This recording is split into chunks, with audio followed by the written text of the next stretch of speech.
Greetings, my alien babies, and welcome to episode 3 of the Alien Babies podcast. I got a little piece of apple in my mouth.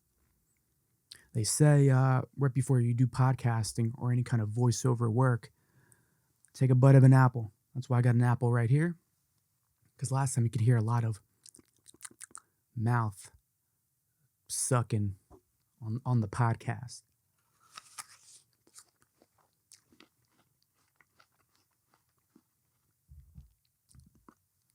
Boom. Problem solved. Let's get a little intro music going, huh? Let's see, which button was it? Which button? Right here. Boom.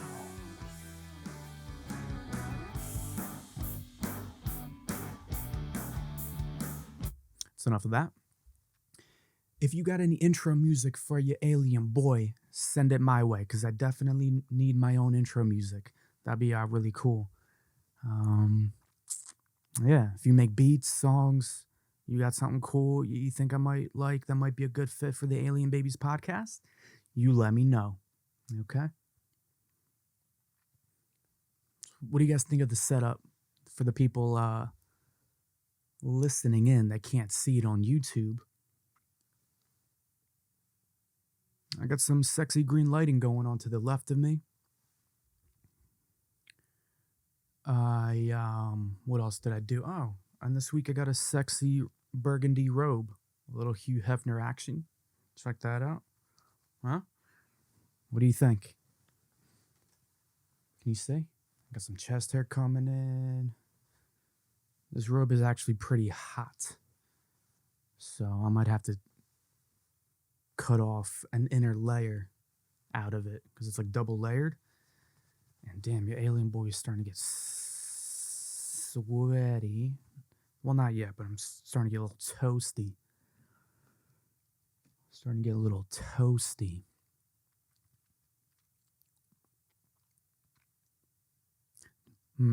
Probably should have checked the news today to see what's going on. But that's okay. Give this apple a little lick because I feel like I'm smacking. Okay.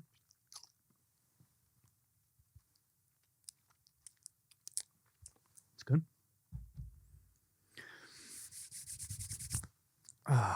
Hope the audio's okay. I'm trying to improve it every week. And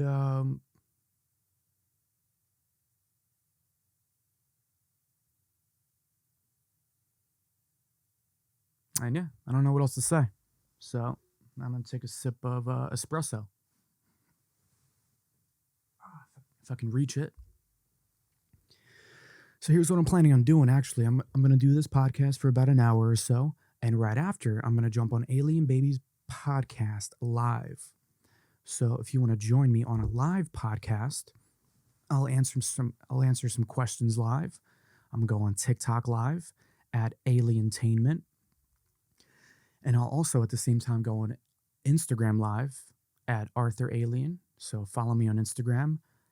And I'll be checking comments and answering questions, UFO, paranormal, ghost, entrepreneurial stuff, business, marketing, life, following your dreams, stuff like that.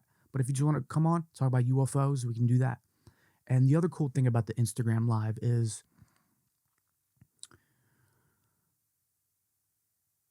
I might even do some live video chats. So if you want to come on, do a live video call. You want to be on the Alien Babies podcast, then tune in on Instagram live. I don't know what time I'm going to do these podcasts. Maybe Sundays. If the past 2 weeks I've been doing it, I've been filming this on a Sunday. So that might be the go-to day. I'm really not sure. And I don't know what time. I don't know what time it is. I don't know what time I'm going to be filming these podcasts yet. It's very random. Very random. Today it took me I don't even know 3-4 hours to set this up. Just trying to figure out the perfect ISO, the perfect lighting, the wardrobe. Mainly the lighting I was messing around with, trying to figure out what looks the best. And And yeah, episode 3, we're doing it. So not only am I going to be on TikTok live answering questions, I'm going to be on, which I'm excited for, which is cool. It's a lot easier than sitting here by yourself, talking to yourself, trying to, make this entertaining and trying to figure out what to say.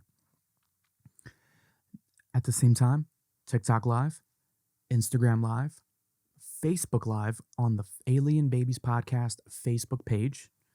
I'll be on there, possibly checking comments, probably checking comments.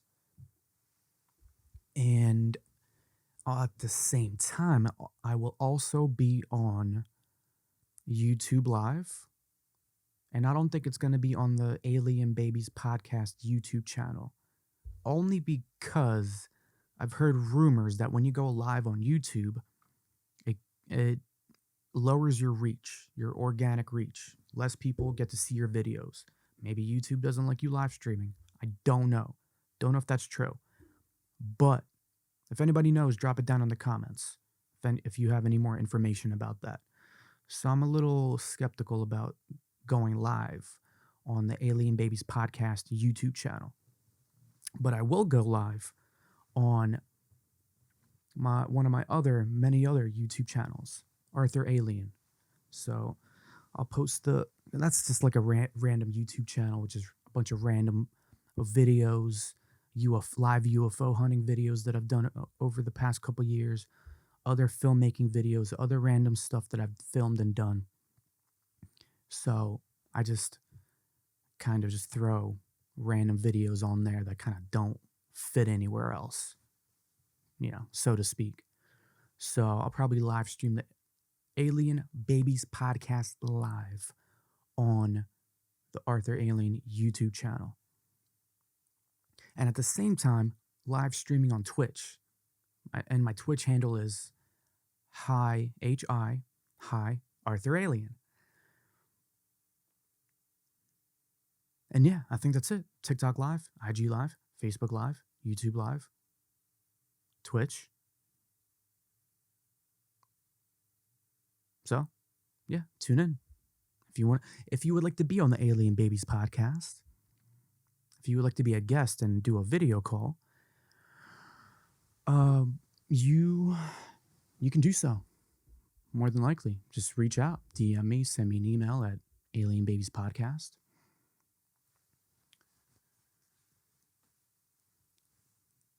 Send me a message, leave it down in the comments, whatever you want to do.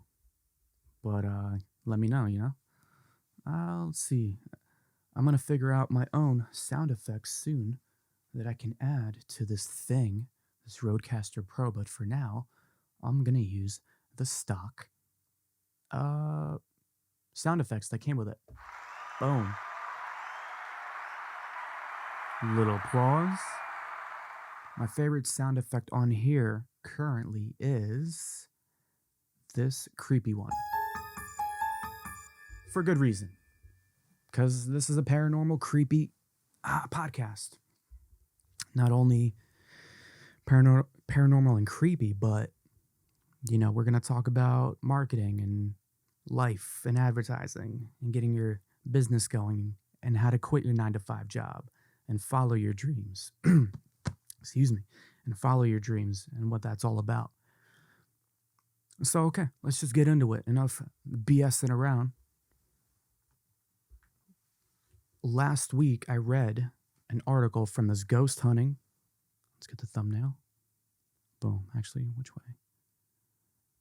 Boom. Maybe that way or maybe this way. I don't know. Boom. Get that for the thumbnail. Okay. So last week, I read an article from this really cool ghost hunting magazine. True Tales of the Paranormal. So I read an article about, let's see, can objects be haunted? That's what I spoke about last time. This week, let's see, I wanted to get into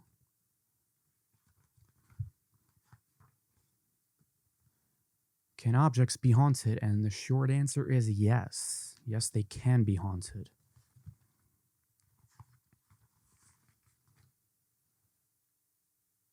Let's see what else we got in here.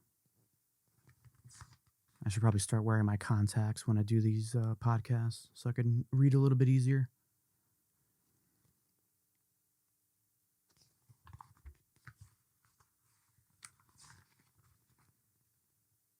Curses and superstitions. The search for other paranormal phenomena. There's a picture of a Loch Ness monster, alleged Loch Ness monster picture in here, if you can see that. And I have the same picture of the Loch Ness monster up on my UFO wall right here. Actually, I don't know if you can see him. Do I have the alien in the way this week? I can't see. He might be. It's right here by the candle. Maybe I can move him over a little bit. I feel like he's blocking. Can I move him over without knocking everything over? Oh. There you go. You probably see it now. Okay. But yeah, I got a little Loch Ness monster up on my UFO wall right here. Ooh, how about this? This is good timing. The haunted history of Halloween. Since Halloween's coming up. Long before it was a day filled with candy, Halloween was Samhain, an ancient Celtic festival for their New Year, which starts on the evening of October 31st. Celts, or Celts, a group of tribes dating back as early as 1200 BCE in Western Europe, lived primarily in Ireland and Great Britain. They believed that the ghosts of the dead could return to Earth. During the festival, people would wear costumes of animal skins and burn crops and animals on huge bonfires as sacrifices to their gods, in the hopes of an easy winter and bountiful summer. Damn. I hope they didn't sacrifice those animals alive. Ah, man, what a painful way to go. As the Romans conquered Europe, they merged two of their own festivals into Samhain. Or is it Samhain? Feralia, the Roman day of honoring the dead, and Pomona, the day honoring the goddess of fruit and trees, whose symbol was orchard fruits. As Christianity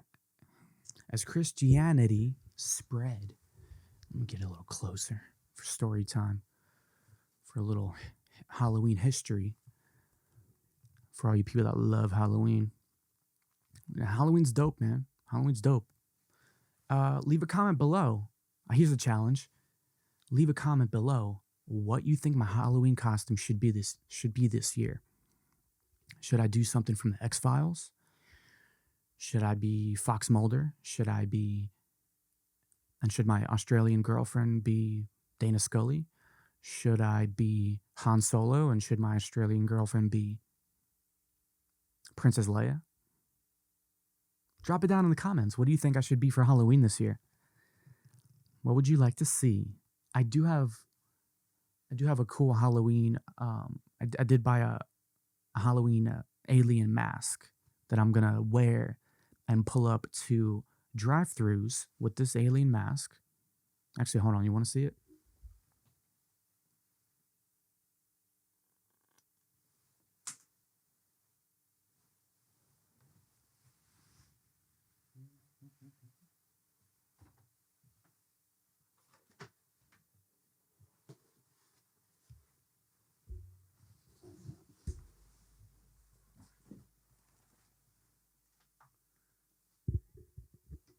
Just plug this bad boy back in.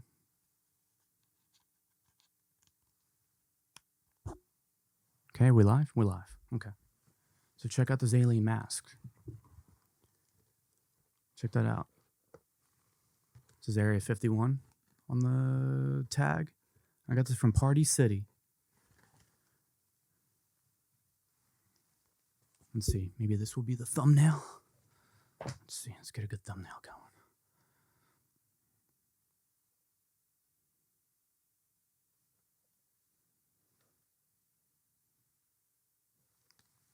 Maybe right here. Let's see. Is there any light?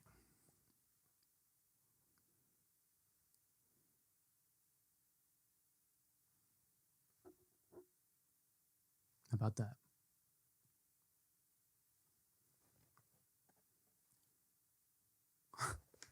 But yeah.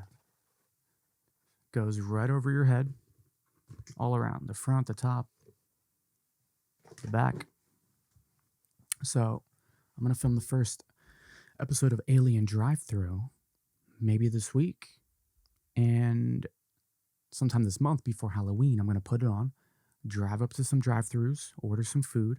My alien prop is going to be sitting next to me, and we're just going to pull up and record, a 10-minute or so YouTube video, kind of like the Hodge twins, how they do with their drive-thru food eating videos. Because I'm always driving around with my alien prop, so I figured, why not? Why not film some YouTube videos, pulling up to some drive-thrus and getting some food? Where were we? As Christianity spread, All Souls Day on November 2nd became a celebration honoring the dead. Because of its similarities to Samhain, drop it down in the comments if I'm saying that correctly. Is it Samhain or Samhain? Many believe it was an attempt to replace that Celtic festival. All Saints' Day, which falls on November 1st and celebrates all the church's saints, was also called All Hallows, coming from the Middle English word for the holiday, All Hallowmas, hence the night before. Bro, what is this article saying? Hence the night before became All Hallows Eve and then Halloween. As immigrants came to America, they brought Halloween traditions with them. The jack-o'-lantern was originally an Irish and Scottish custom of carving potatoes and turnips into scary faces to keep evil spirits away. The English brought the tradition of giving soul cakes to the poor in exchange for their prayers on All Souls Day, and this evolved into trick-or-treating. As Halloween's popularity grew, the holiday became more about merrymaking and the parties we know and love today. Is it just me, or when you read something, an article, a book, and immediately right after you read it, I just slipped.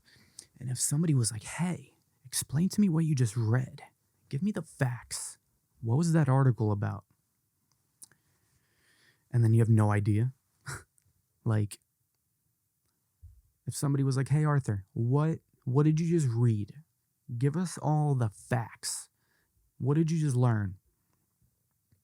I'm going to be like, well, for starters, the article is about what was the title? Let me see this. How Halloween became, right? The haunted history of Halloween. And something about the Celts or the Celts. I don't even know how to pronounce it. I don't know. I don't know, man. I don't even know what to tell you, but hopefully you guys understood better than I did. Anyway, so, but yeah, man. Halloween's coming up. Is Halloween a thing this year or what? What's going on? What's going on with COVID? What are we going to call it this year? COVID or treat? Trick or COVID? How about that? Trick or COVID?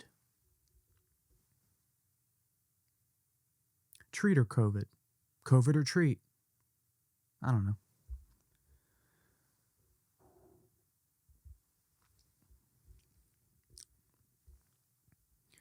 So, let's see. If you want to be a real, true alien baby, you got to buy some Alien Babies merch, which website Outhouse Alien for the Alien Babies merch for the Alien Babies is launching soon. So if you want to be a true alien baby, you got to support the podcast. If you'd like. Only if you'd like. One of the alien babies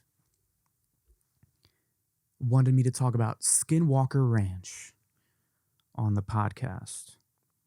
And so that's what I'm going to do right now.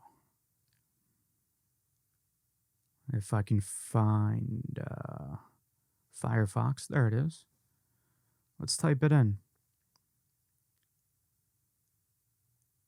Because I don't know all the facts about Skinwalker Ranch.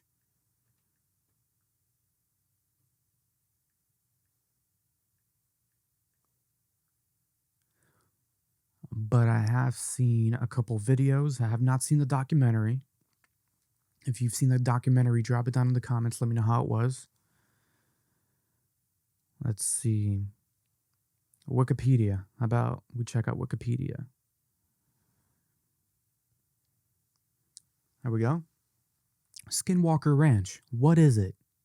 And does it have a lot of skin? And does the skin walk? Skinwalker Ranch, also known as Sherman Ranch, is a property located on approximately 512 acres.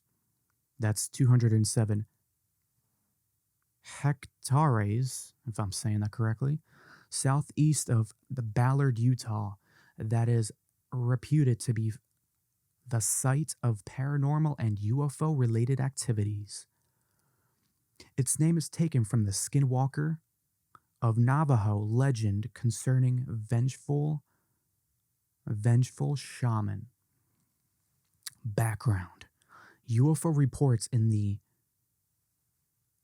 Uintah Basin were publicized during the 1970s. Claims about the ranch first appeared in 1996 in the Salt Lake City, Utah Deseret News, and later in the alternative weekly Los Angeles Mercury as a series of articles by investigative journalist George Knapp. George Knapp has recently appeared on the Joe Rogan podcast. So if you want to check that out, they talk about UFOs. Jeremy Corbell also joined them on that podcast. I feel like I'm hearing some mouth smacks.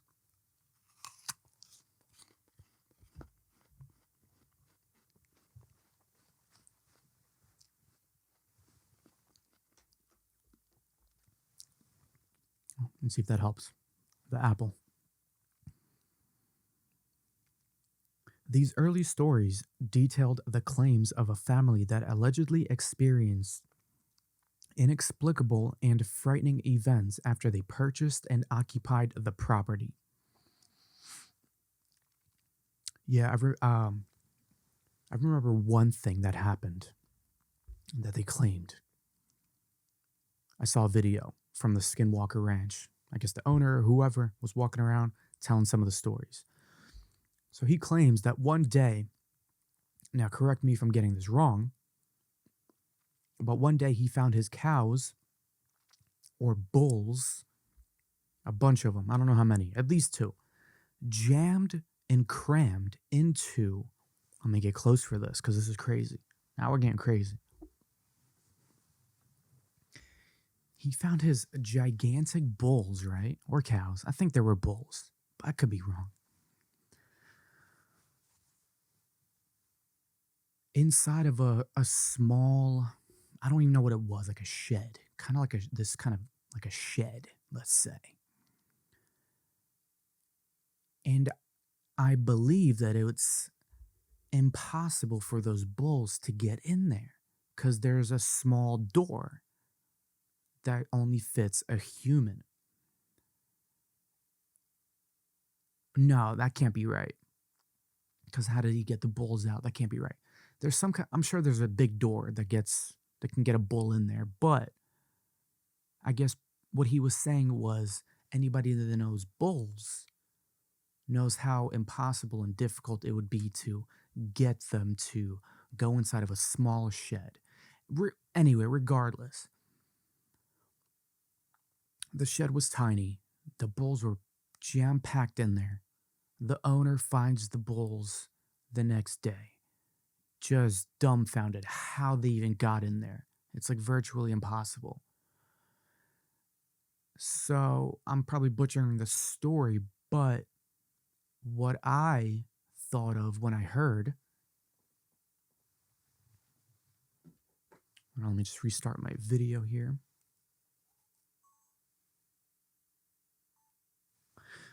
What I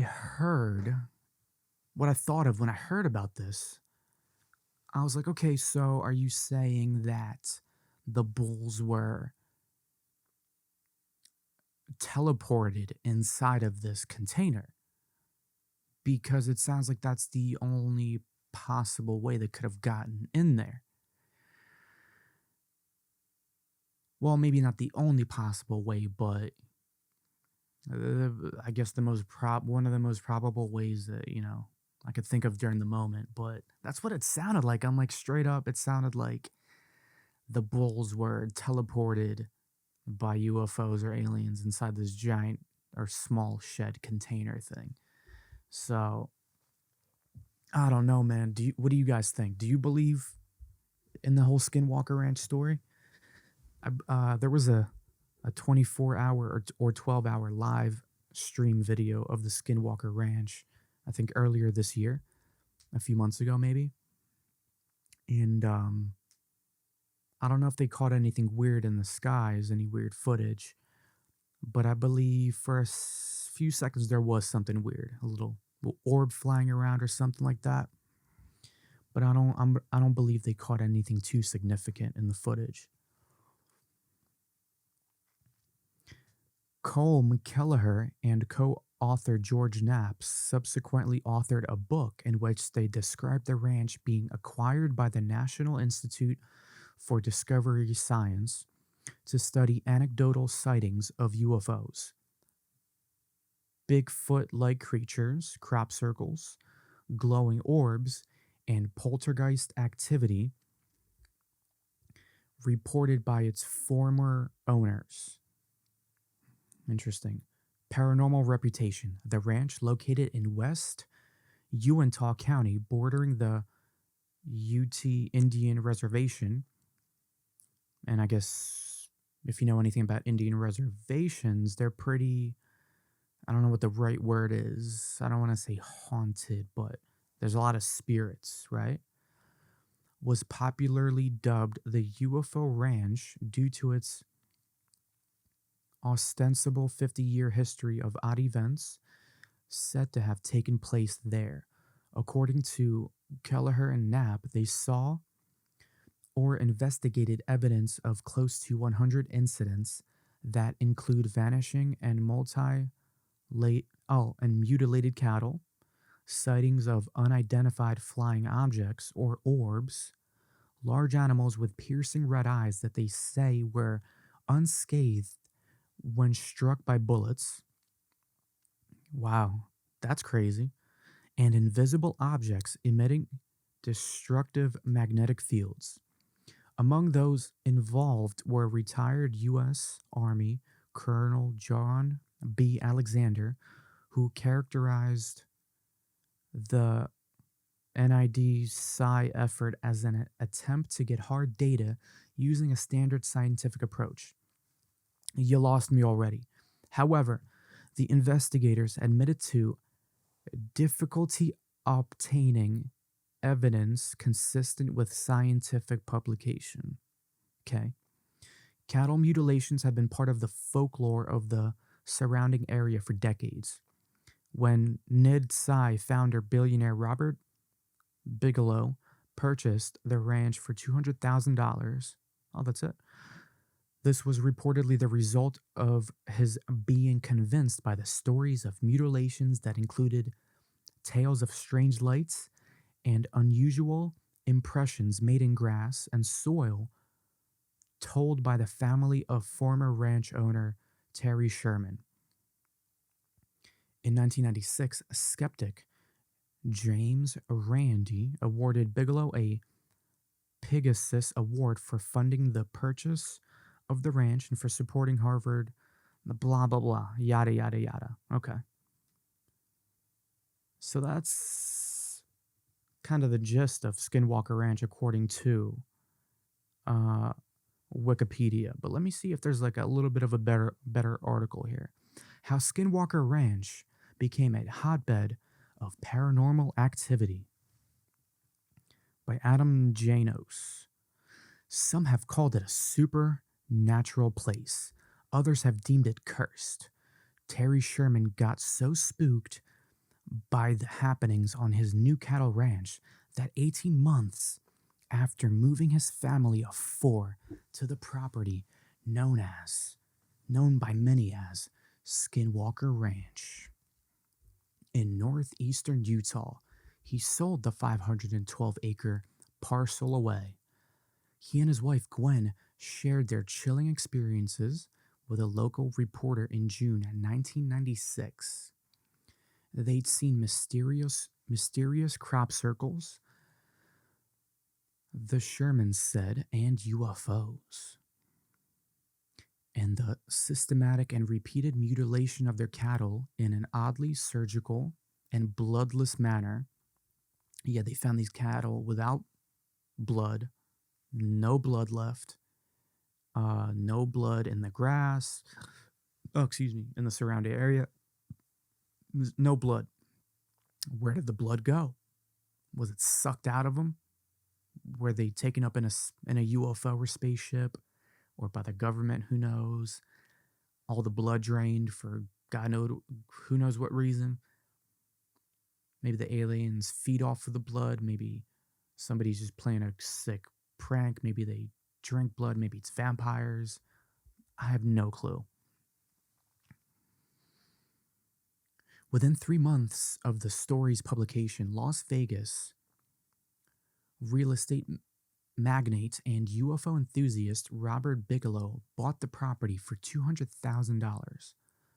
Under the name National Institute for Discovery Science, Bigelow set up around-the-clock surveillance of the ranch, hoping to get to the bottom of the paranormal claims.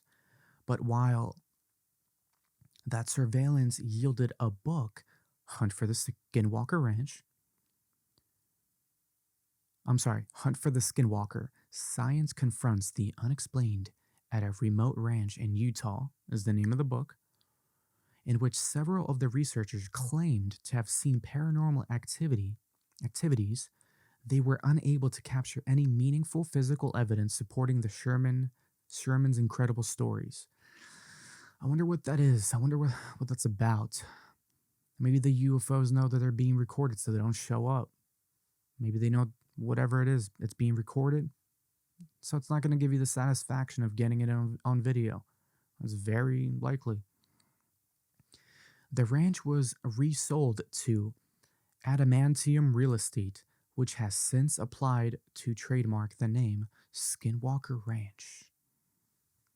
Let me get the footage a little bit closer for this. We're getting crazy here. Zoom in a little bit. Yeah, there we go. Get a little zoom action on the lens. Had the Shermans been lying about what they saw, or under the spell of a collective delusion? Without evidence, the stories they told are difficult to believe, but they're hardly unique. The Uinta Basin of eastern Utah has been such a hotbed of paranormal sightings over the years that some extraterrestrial enthusiasts have deemed it UFO Valley. In quotes, you can't throw a rock in southern Utah without hitting somebody who's been abducted. Wow. Local filmmaker Trent Harris told the Deseret News. Damn, that's crazy, man. It's a lot of people being abducted in Utah, huh? Wonder what that's about. Indeed, according to Hunt for the Skinwalker, Odd objects have been spotted overhead since the first European explorers arrived. In 1776, that's a long time ago, Franciscan missionary Silvestre Vélez de Escalante wrote about strange fireballs appearing over his campfire in El Rey. And before the Europeans, of course, indigenous peoples occupied the Uinta Basin. Today, Skinwalker Ranch abuts, what kind of word is that? ABUTS, abuts the Uinta and our, crap, what are these words? Ouray, Ouray, Ouray, Indian reservation of the UT tribe. Were the Sherman seeing things that nearby Native Americans had taken note of centuries before? Very possible. Not everything the Shermans saw on their ranch was skyborne UFOs. They also claimed to see mysterious, large animals, most notably a wolf 3 times the size of a normal wolf that Terry shot at close range multiple times with a rifle to seemingly no effect.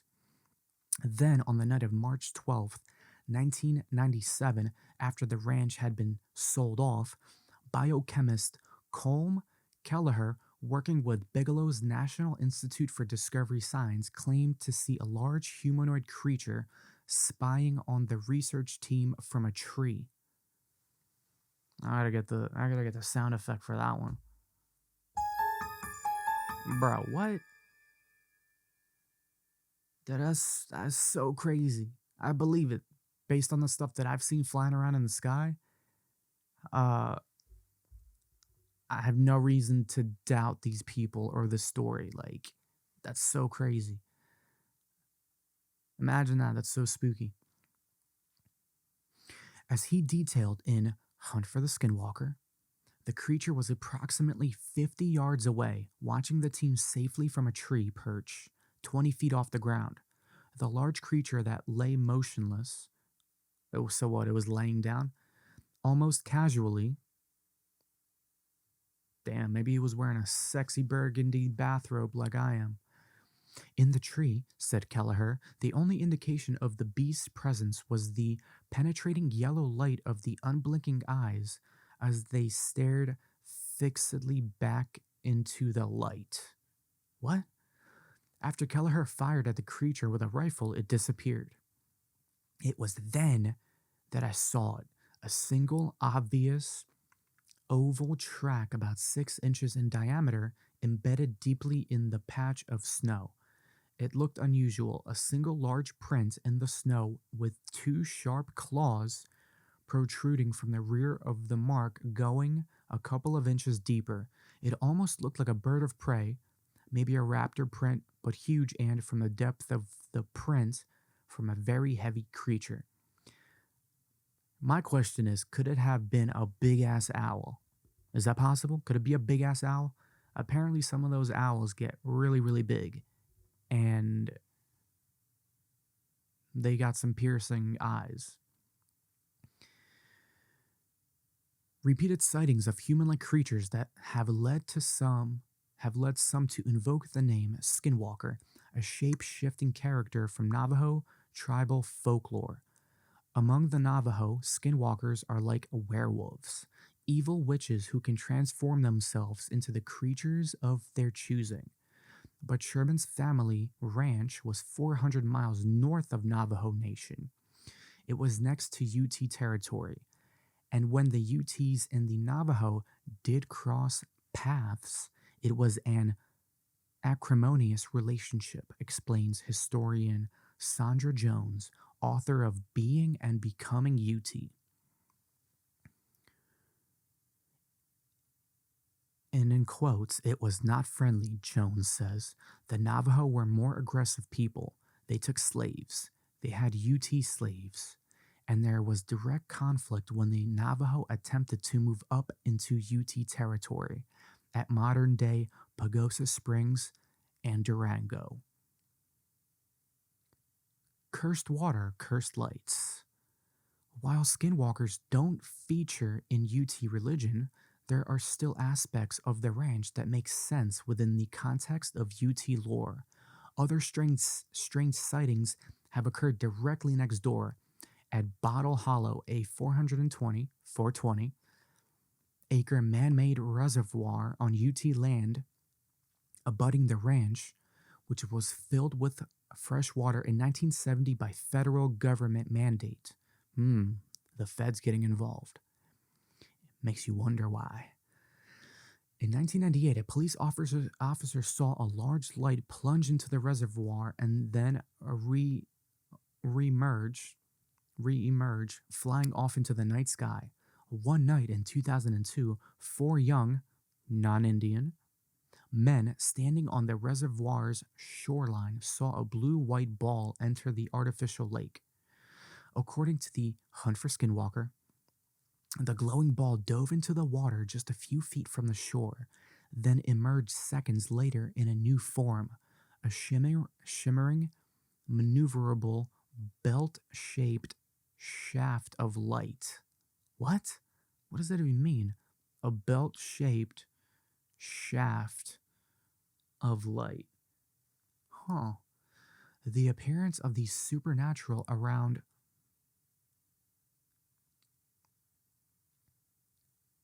Wait a minute. Hold up. After performing a brief writhing aerial dance, the belt of light zipped away at a high rate of speed, hugging the ground before disappearing below the top of Skinwalker Ridge.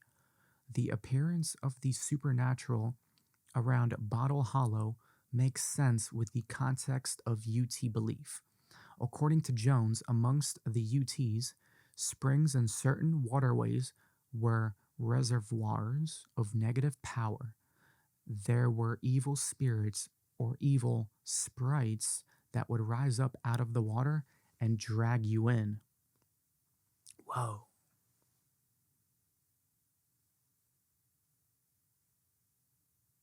That's crazy.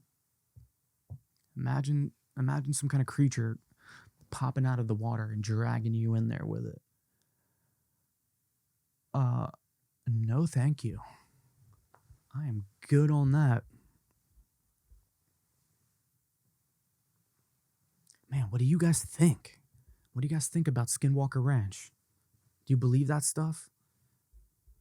I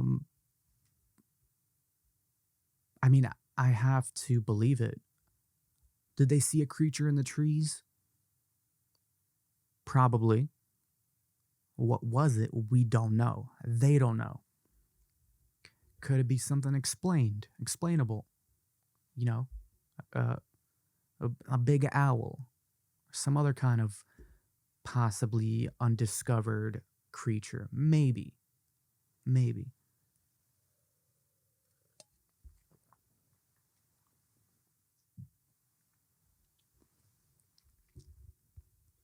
But drop it down in the comments. Let me know. Best comment gets a pin. Yeah, man. I would actually love to go to Skinwalker Ranch and check it out for myself. What do you guys think about the sexy burgundy bathrobe, though? Is it nice? It was like $30 on Amazon. There was another silky smooth red bathrobe. I forget what the brand was. Some website. But it was like $300, and I wasn't about to invest. I found this sexy little Hugh Hefner robe. It's huge, though. It's a large, but it's more like a 3X. It's crazy. But yeah, so I've been podcasting for 44 minutes, and right after this, I'm planning on hopping on TikTok Live, IG Live, answer some questions. That should be a lot of fun. And let's see if I can get one more article in here. I see another UFO article that's being suggested to me. This should be really good. Check this out. What really happened at Roswell? This should be interesting. How long is this though?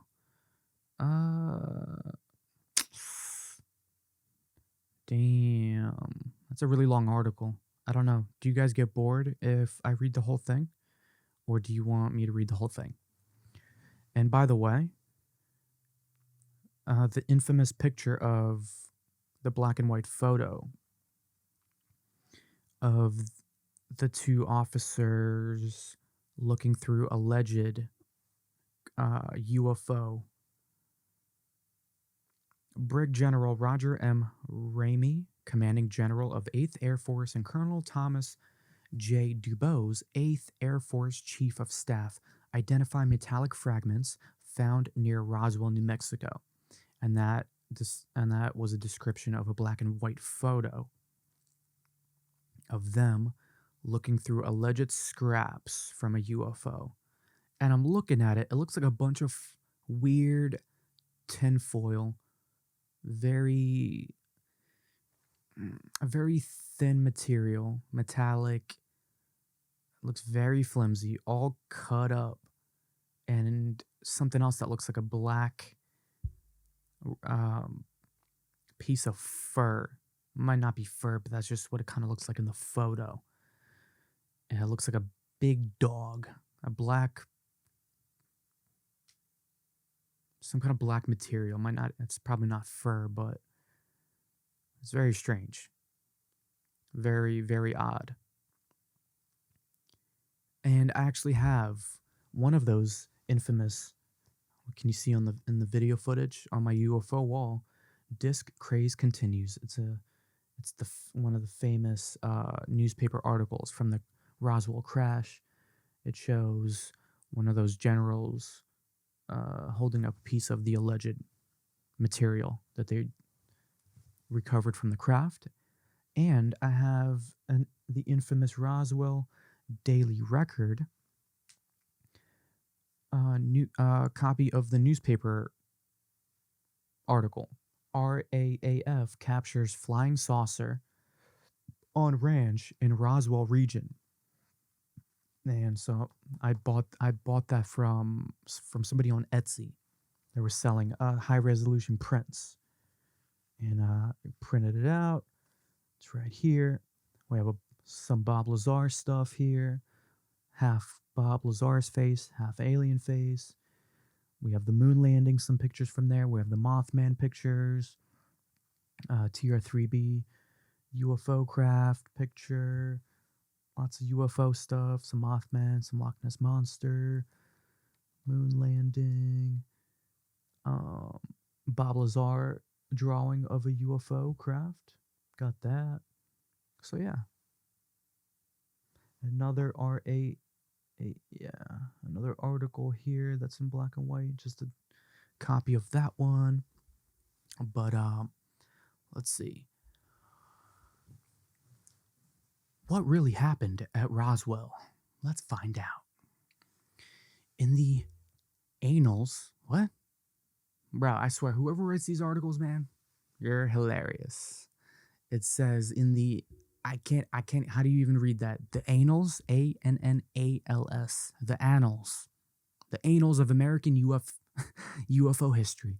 In the annals of American UFO history, few incidents have inspired as much fascination and speculation as the one in Roswell, New Mexico.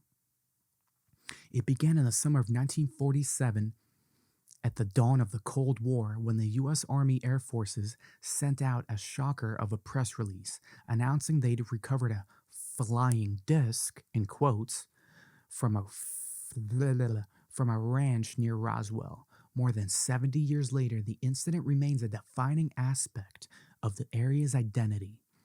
The town boasts a UFO museum and research center, a flying saucer-inspired McDonald's. Okay. Is Ronald McDonald, is it yellow? I want to know if the UFO is yellow and red. And it's got Ronald McDonald's face on it. Alien-themed streetlights. Ooh, I've never seen that. That's cool. Even an extraterrestrial family stranded in a broken-down UFO on the side of State Route 285, looking for a jump start. God damn, I love that. I love that. How dope is that? More places should be like that. Should have embraced UFO culture. Should have some dope UFOs. I want to know, where is the UFO nightclub? Where's the alien themed UFO space nightclub in New York, Pennsylvania, Miami? Where's it at? If I had the bread and the dough, somebody sponsor me, give me $500,000 or whatever it costs. Let me build a nightclub that's UFO inspired, alien inspired. Yeah, like a $500,000 or $1,000,000. We can build something insane. And new ones are still emerging. Here are the agreed upon facts about the Roswell crash. Sometime between mid-June and early July 1947, rancher W. Mac Brazel found wreckage on his sizable property in Lincoln County, New Mexico, approximately 75 miles north of Roswell. Lost my place.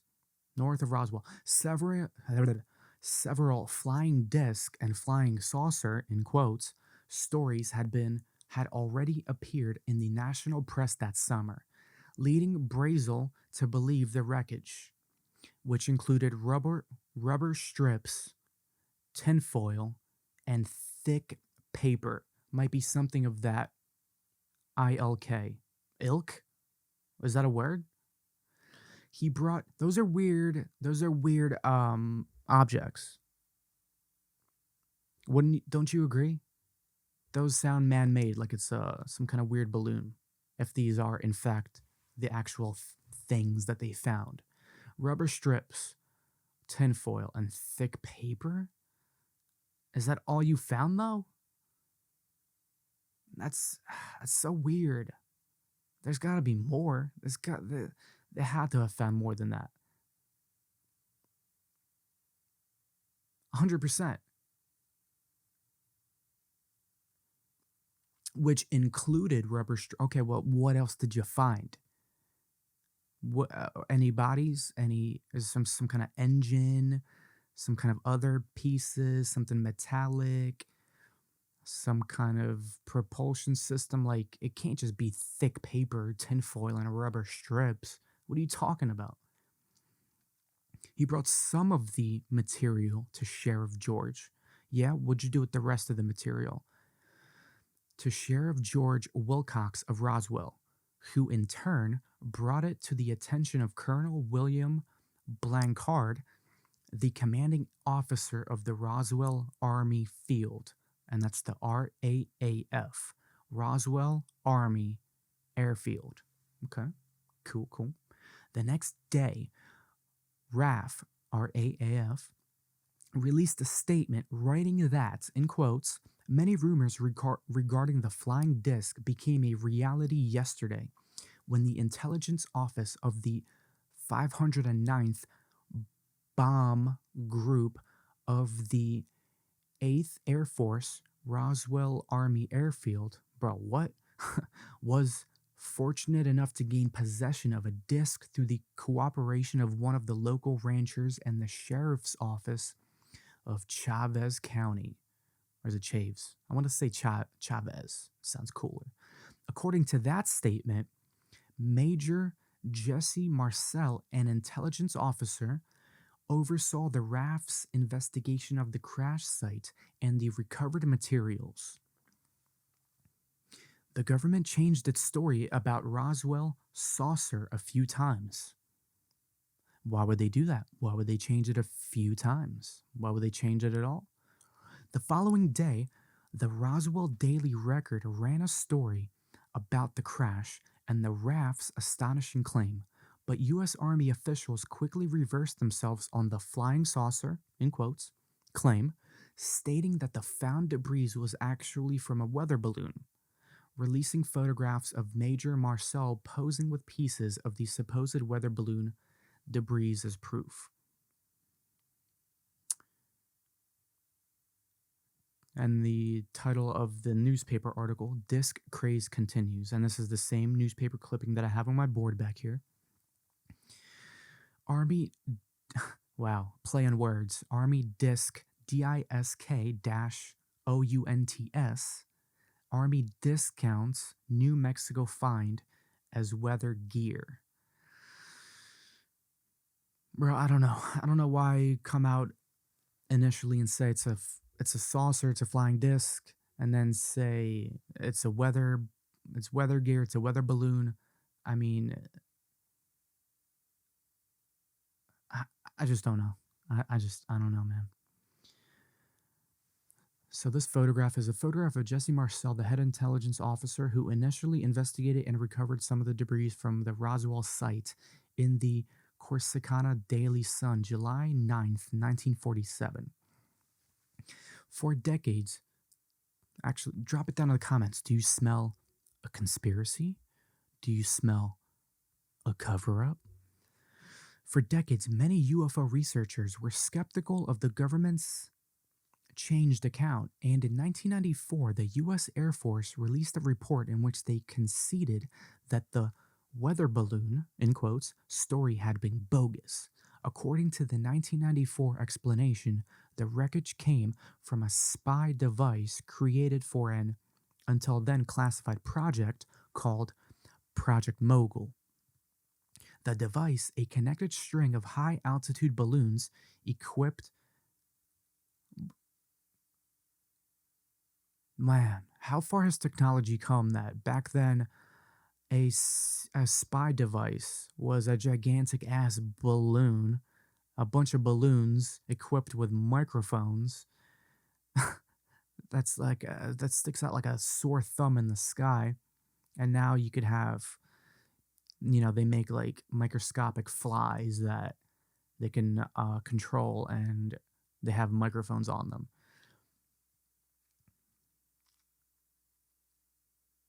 Equipped with microphones, was designed to float furtively over the USSR, detecting sound waves at a stealth distance. These balloons would ostensibly monitor the Soviet government's attempts at testing their own atomic bomb. Because Project Mogul was a covert operation, the new report claimed a false explanation of the crash was necessary to prevent giving away details of their spy work. Interesting. I guess that could be real and plausible. Other elements of the Roswell story, namely that some eyewitnesses claimed that there were alien bodies taken from the site, were explained as fallen parachute test dummies in a more extensive follow-up report in 1997. Bro, how do you not know the difference between alien bodies and test dummies? I don't know, man. I don't know what to believe. It's fishy. It's weird. Doesn't make sense. Roger Lanius, I don't know, a historian and retired curator for the Division of Space History at the Smithsonian National Air and Space Museum, says those two reports close most of the remaining questions about Roswell. In quotes, this story has been resolved. Launius says, in quotes, has absolutely every question been answered? I can't say that, but I'm not sure that there are significant holes. Oh yeah? In quotes, you do not divulge state secrets in the context of national security. My surmise is they probably saw the initial flying saucer explanation as a useful cover story. Donald Schmidt, a U.S. researcher who has spent nearly 3 decades investigating the Roswell incident and is the co-founder of the International UFO Museum and Research Center in Roswell, says that explanation makes little sense. The flying saucer, in quotes, story, he contends, was so ostentatious that it was bound to draw attention to the area, which, okay, the sentence just ends there. And given sensitive military operations at the time, that would seem highly counter to the interests of the War Department. The War Department, damn. In quotes, 2 hours west of Roswell, the first atomic bomb was detonated. You had ongoing atomic research at Los Alamos, Bob Lazar.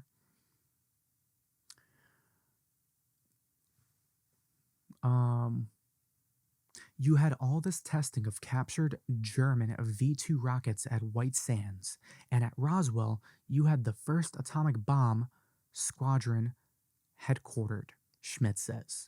The thought that they would have intentionally set up any type of publicity as a distraction, question mark, if anything, they needed less attention.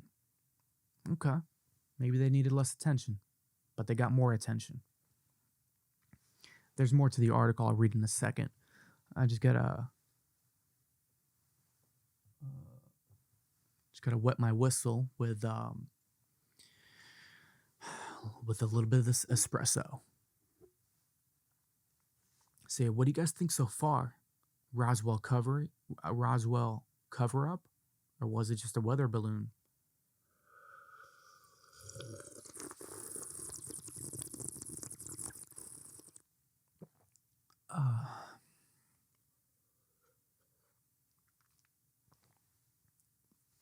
Want to know what I think? I'm gonna go out on a tentacle and say that they probably recovered an alien craft, but I think it's also possible that it was just a weather balloon and that they were dumb as shit and couldn't tell the difference between an alien craft and a weather balloon. Or maybe they did want more attention, but apparently they wanted less attention. So I don't know, man. If you comprehend the article better than me, drop it down in the comments. Give me your analysis of, what you think really is going on logically from the facts. It's hard to say what is fact or fiction here, but and if anyone has a really good description of their opinion of the Roswell, New Mexico crash, and if it's really good, I'll read it on the next podcast. So drop it in the comments, DM me, whatever you want to do. But let me know your take on this. Was Roswell's UFO from the USSR? Another questionable theory advanced by the book Area 51, An Uncensored History of America's Top Secret Military Base, states that the crashed flying vehicle was neither extraterrestrial nor the work of U.S. spies. Excuse me. Rather, it was an unconventional, and you know me, my alien babies, I love unconventional stuff. It was an unconventional plan to induce a widespread American panic implemented by the Soviet strongman Joseph Stalin. Whoa. An unnamed source who worked as an engineer at Area 51 for the defense contractor EG&G told the book's author Annie Jacobson, a veteran national security journalist and Pulitzer Prize nominee, that the program had been designed by Nazi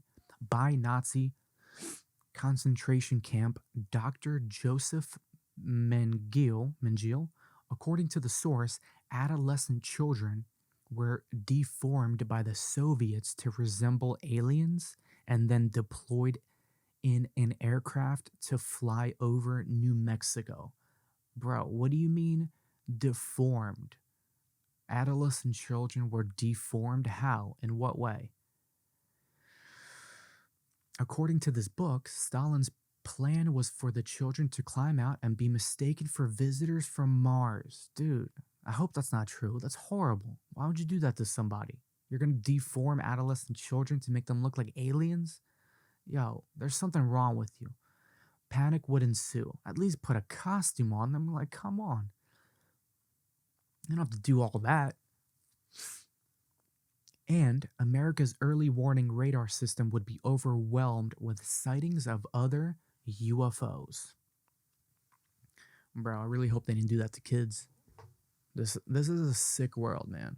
Like straight up, what is wrong with humans? This is why this is a prime. This is a great example of why I claim to be an alien because of stuff like this that humans do. Like, come on, man, we're better than that, aren't we? Aren't we better than that? I would hope so. That theory could go some way in explaining the wreckage described by Jessie Marcel Jr., the son of the intelligence officer named in the initial press report. According to Marcel Jr.'s book, The Roswell Legacy, his father brought some of the UFO wreckage home, allowing his son to handle the debated debris before he took it to the base. Wow. So some kid was allowed to handle the debris from a supposed UFO. That's a great idea. It's a great idea. Marcel Jr. wrote that the material was metallic and I could see what looked like writing. At first, I thought of Egyptian hieroglyphics, but there was no animal outlines or figures. They weren't mathematical figures either. They were more like geometric symbols, squares, circles, triangles, pyramids, and the like.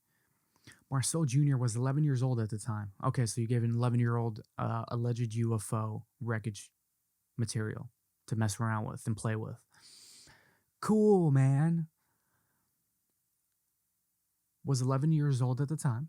The Cold War was just beginning, and the young boy. Beginning. Could the young boy have been reading the Cyrillic alphabet for the first time, allowing his imagination to do the rest? For sure. I mean, he's 11 years old, you know? On this, Schmidt and Launius agree it's not likely. There's no evidence in any Soviet archives that there were such experiments as this, says Launius. And if the intent was to generate panic, it failed utterly miserably.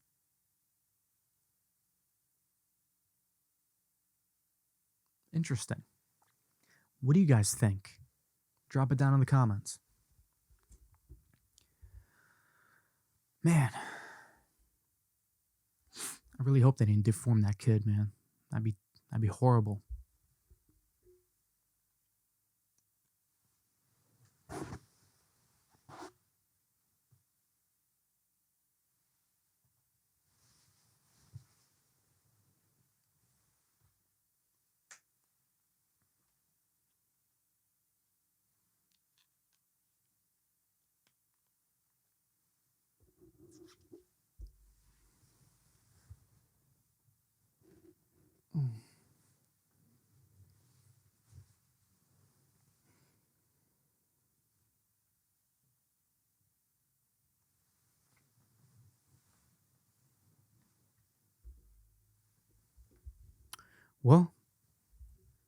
Well, my alien babies, I think that will just about wrap up this podcast episode. So if you tuned in this long, thank you very much. I appreciate you. I love you. You're amazing. Go to YouTube at Alien Babies Podcast, hit that subscribe button, probe that like button, and hit that subscribe button. Go to Alien Babies Facebook page at Alien Babies Podcast. DM me some questions. Tweet me your questions that you would like answered on the next episode of Alien Babies Podcast. My Twitter is Hi Arthur Alien, HI as in Hi Arthur Alien. And go to alienbabiespodcast.com to listen to the podcast. If you want to watch the footage, go to the YouTube channel at Alien Babies Podcast. And man, yeah, I've seen a lot of crazy stuff in the sky. I've seen a lot of crazy stuff. I live in a weird UFO hotspot. I've seen not only UFOs and orbs and objects, but weird lights and weird wormhole portal things and creatures and this octopus jellyfish thing and just the interdimensional entity creature being thing that I spoke about on last week's podcast episode. Um, that was episode 2. So if you want to check that out, um, that was an incredible, incredible sighting. It was beautiful. It was incredible. I couldn't believe that I saw that. Like, God, what is this life? What is all of this? When there's things out there like that flying around and they're just vanishing into thin air, like, what could that be? I don't know. Maybe, maybe when our time is up on this planet and, maybe we'll find out where we go from here, if anywhere. Maybe we'll find out when our time comes. Well, either way, we'll find out. There will either be nothing but black, or it'll be like a crazy DMT trip. They say, they say, right before you die, your brain releases a ton of DMT. And if you're not familiar with DMT, check it on YouTube. Joe Rogan talks about DMT. He's done it a bunch of times. Mike Tyson. People describe these incredible experiences they have where they swear they literally they feel like they're strapped to a rocket and they just take off to other dimensions, and they can't even explain where they go or what this thing is, but it's like a constantly moving thing that they experience. And everyone just about has the same experience. They go to like different worlds or times, meet creatures and aliens and stuff like that. It's fascinating. So maybe when we die, we get this burst of DMT, and it takes you, and it's like a portal to somewhere else for your soul, for your consciousness. Yeah. So like, okay. So let's say you have a near death experience and you die for a minute, a couple minutes or something, or your heart stops for a few seconds, but the doctors bring you back to life. Let's say you experience something incredible like that. Your brain floods your body with a bunch of DMT because it thinks you're dying or about to die, and you're supposed to transition to somewhere else. So you get flooded with this DMT, you go somewhere, but the doctors bring you back to life. And you come back and you tell people about this crazy experience. You saw a light, you heard a voice, you felt that peace, you saw something beautiful, a black that you've never seen before, some kind of blackness, but it was beautiful and you can't even describe it. But then you come back. Is that DMT flooding your brain? Is that you going somewhere? Are you just hallucinating and it means nothing? I guess we'll find out one day, 100 years from now, 1,000 years from now, when technology advances far enough, when we can better understand what this whole experience is, what the consciousness is. And maybe we'll find out that, yeah, it's literally just hallucinations. It's not, you're not going anywhere to another world, time, planet, meeting aliens. It's just straight up hallucinations that seem so real, and this is why they seem real. And then maybe it'll turn out that that's a lie, that that's just propaganda. We're just being fed some stories so people don't know the truth. Maybe we really do go somewhere. Maybe the DMT does take you to a whole new dimension, to a whole new world. Or maybe those are just not even proper words and definitions that I'm describing these things. Maybe we don't have, it. Maybe we don't have it in our vocabulary to describe these places or things. Maybe it's not even a place. Maybe it's not even a thing. It's just something that we can't describe and comprehend with our current level of, awareness and intelligence and,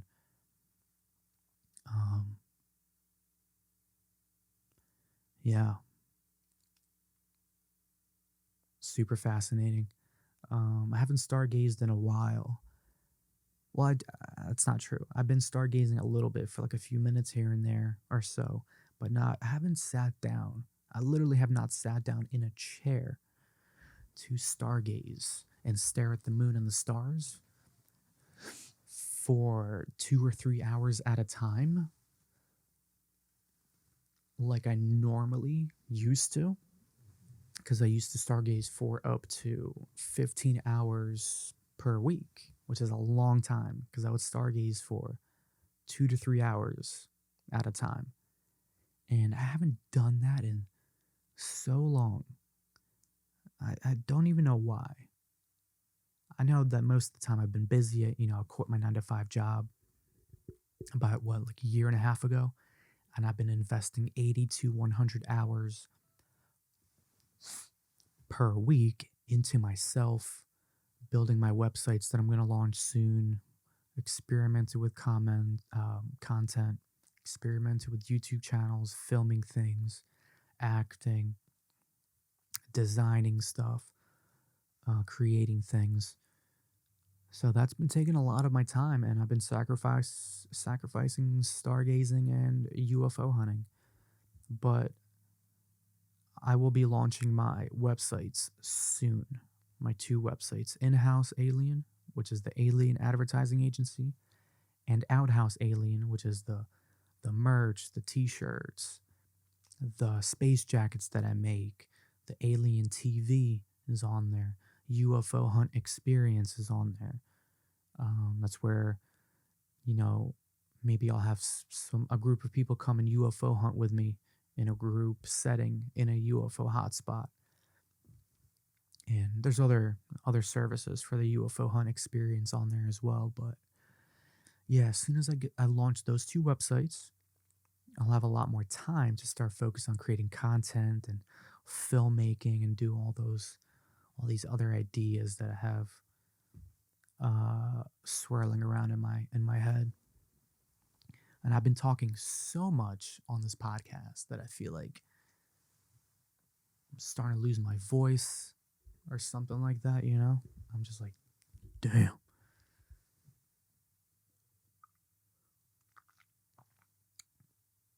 So yeah, it's probably a great time to wrap up this podcast. I'm going to take a few minute break, post some pictures on social media, let people know that I'm about to go live on the Alien Babies podcast. And then I'm going to go live. So if you want to tune into IG, Twitch, YouTube, Facebook, TikTok, I'll be answering questions. So DM me your questions, suggestions for the podcast. What do you think sucked? What did you love? What can I improve upon? Just trying to get better every week. That's all. And yeah, my Alien Babies. Stay tuned for episode 4 coming next week. And